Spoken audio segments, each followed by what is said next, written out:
Hello, I'm Pam Carruthers of HealingStars.com. This is a chart, new moon, 20th of April 2023, and it's set for London. And I use whole signs to represent the houses and the colour wheel. Now this is the second new moon in April, so it's called a blue moon. However, it's an eclipse.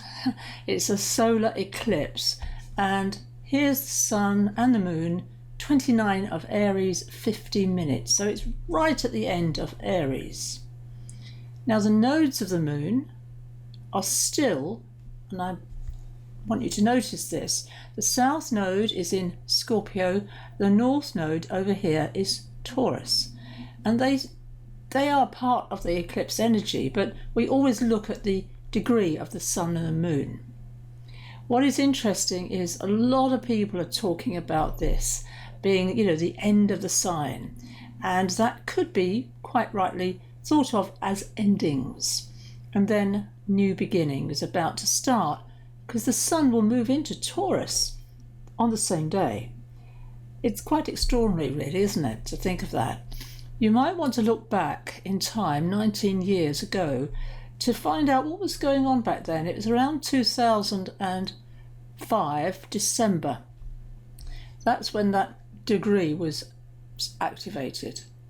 Now we have Chiron in Aries, Jupiter in Aries, Sun, Moon, so there's a strong focus on Aries, and Chiron is the wounded healer archetype, so we are healing, all of us collectively, the pioneer archetype, the one who goes head first, and that takes courage.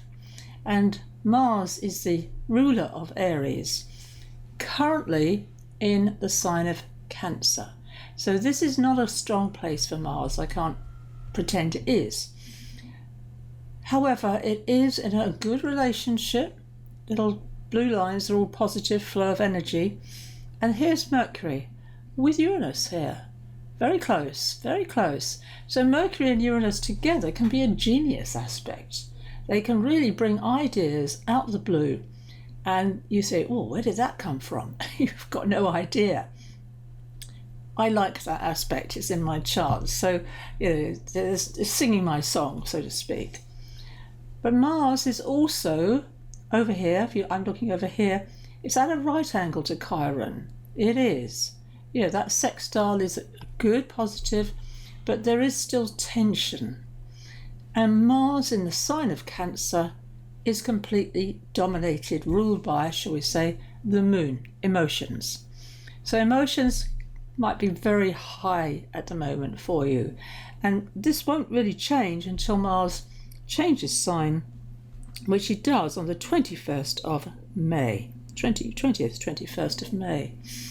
We are going to be also approaching Mercury retrograde.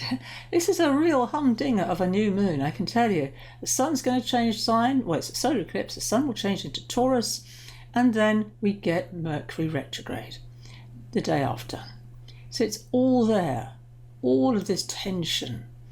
Thinking back in time, that's what Mercury is.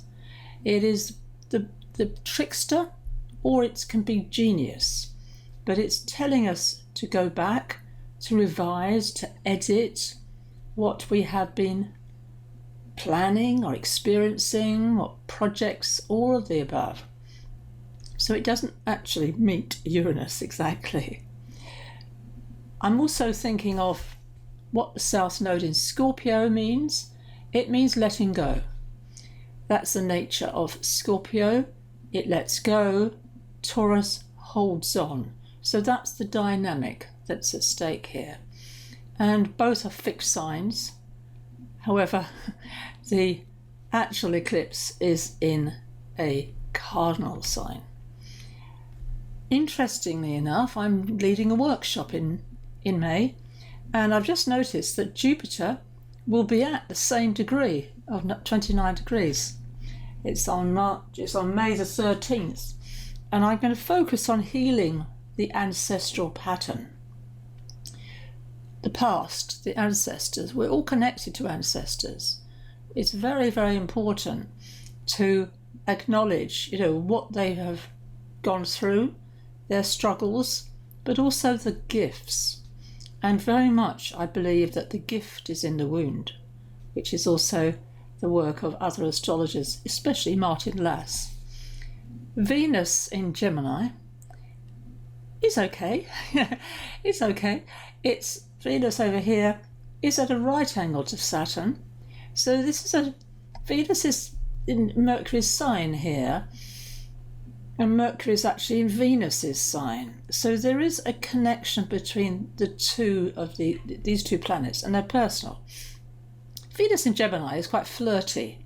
It's quite, capricious. This is the word that comes to my mind. It's very youthful, and Gemini is very much about students, young people, scholars. Gemini. So I'm wanting very much to encourage us, all of us, to take time out.